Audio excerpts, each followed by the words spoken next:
Thanks for clicking on this video. If you're wondering about the world where Cooler turned good, do check out our playlist right here to be able to catch up. If not, let's continue. Salza's mind wandered to one of his earliest memories, way back on planet Brench. He remembered chasing other kids through the streets of his hometown. They were always picking on him due to his being smaller than them, and instead of playing, being more focused on learning. So in short, Salza's just a big nerd.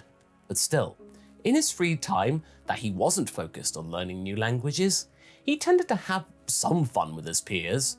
That, however, changed one day, when, from the sky, came some ominous shapes. The young Salza had never seen ships quite like these before.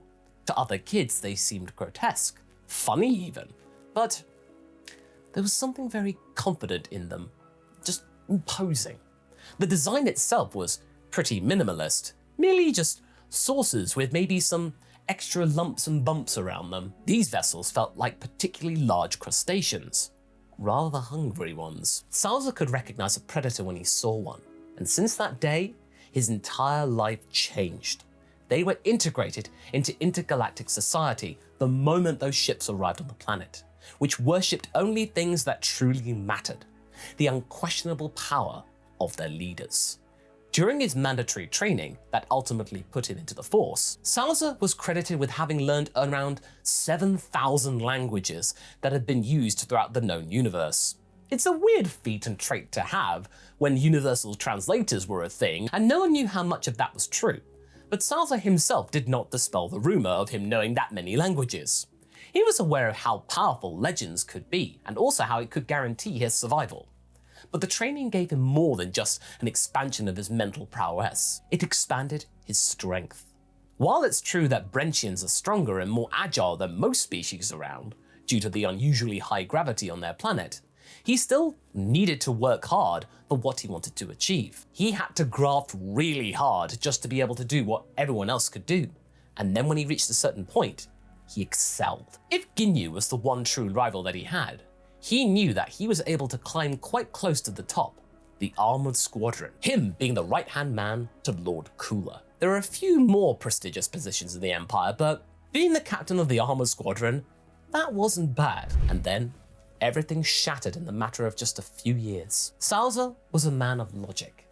He loved when everything had been organized, when everything was in its place, and thusly, the unexpected would infuriate him to no end, especially that, as he recalled, it could all be avoided if they just destroyed the damn capsule that they saw all those years ago when it was escaping planet Vegeta. But Cooler just let it go. Suddenly, Commander Salza of the Cooler Armored Squadron felt very small and insignificant, looking into the white void of the hyperbolic time chamber. Salza, get yourself together. We cannot waste time. This place is, it is something else.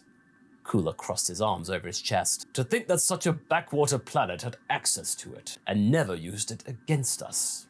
Why? Salza didn't respond. If the monkeys survived and became stronger here, so can we.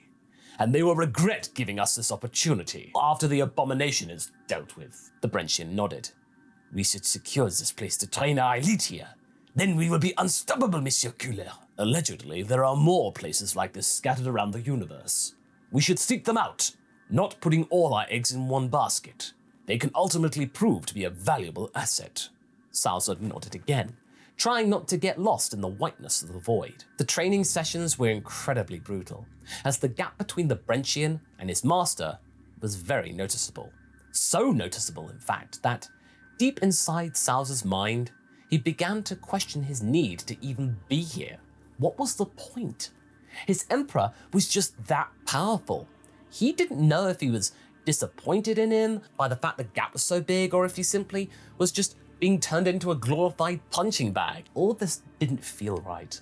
While those Saiyan monkeys seemed to be pretty close to one another in terms of actual power, he felt that he might be an unfit sparring partner for his master, whether he was just being brought in here for the sake of the fact that, he's always been around. But he never vocalized that fully.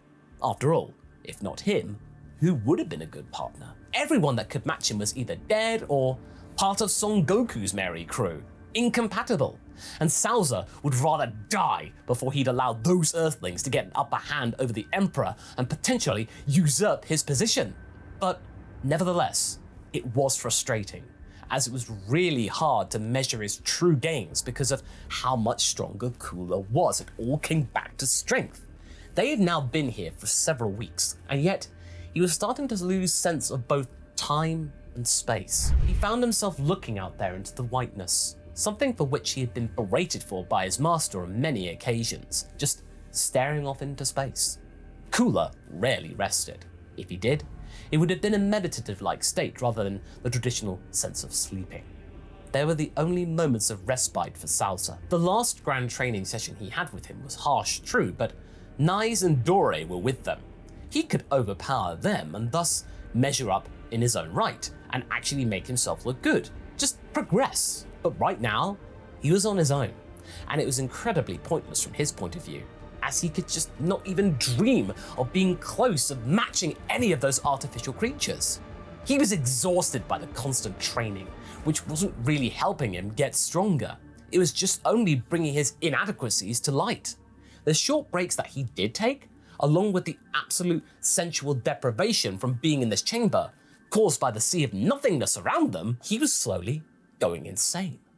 The only thing that existed was him being beaten up over and over and over and over. His memories returned to the day when they went to Earth. In the first place, everything went to hell back then.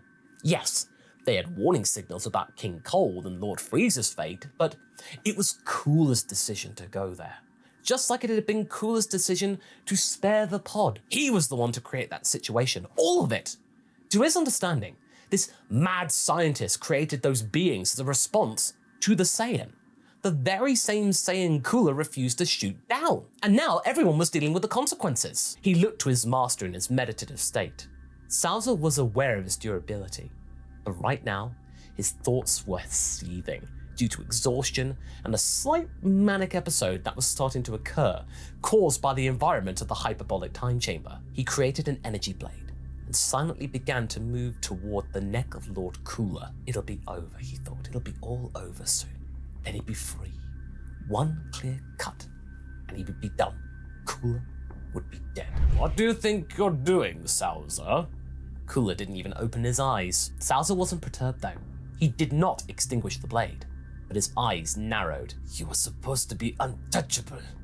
Well, by you, I surely am. I was doing all your bidding because I believed in you. Your kind was supposed to be the pinnacle of evolution, the rightful rulers of the galaxy. But you had to let the damn pod go, didn't you? Now look at us. Look at us. What are we even doing here? We should be blowing up this planet and making its denizens pay for their insubordination. But instead, you are playing their game. What happened to my look? Tell me. What happened to my Monsieur Cooler? Cooler said nothing. If Son Goku finished you, generations of work could be lost. All of that could have been avoided. Instead, I am your punching bag. Hardly any progress has been made. And now you are playing second fiddle to some earth-raised bumpkin. I may as well spare us both the disappointment and just behead you now. Cooler still said nothing. Salza was prepared for Cooler just to open his eyes and pierce his head due to his insubordination and ramblings. But no, that didn't happen. Instead, something else happened. Salza, you should rest. This place is getting to you, clearly. The Brentian roared with fury. Was this some sort of attempt at compassion? Or was he mocking him?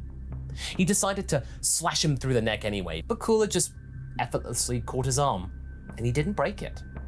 Listen to me. This isn't like you. You are a good and loyal soldier, Salza. Probably, no, definitely the best one I have access to. I need you to think clearly right now. The whole reason we are here together is because this place can warp your mind. If it hadn't been for me, you'd have gone insane months ago. What? What are you saying? I do see clearly. It is you who have changed. Salza snarled with frustration. There was an uncomfortably pregnant pause. You are right. I have changed. because I understand now how evolution works. It never stops, Salsa. You can never expect to reach the pinnacle of anything if you're not willing to put in some sort of effort. We had grown complacent, Commander, thinking that we had won before the game even began. The truth is that all this time, we've been blind. You're right. I am responsible for not killing Son Goku all those years ago. But if not for him, something else would have appeared that we could not even comprehend. You see, it's like gravity. Bigger objects attract even bigger objects. There wasn't anyone who could match you before. What has changed? And yet there is a scientist on this backwater planet who had been able to build artificial life forms capable of beating me. And I'm not talking about that amalgamated freak. We weren't looking around, Salsa. We assumed that absolute power and dominance were our birthright. That was enough. There may be more threats lurking, Salsa. We have to be ready to find them. Or if they find us, be ready to stop them. Salsa started to slowly lower his arm, but still, I fail to see. What good am I here? I'm just getting thrown around like a ragdoll. I can hardly see myself getting stronger.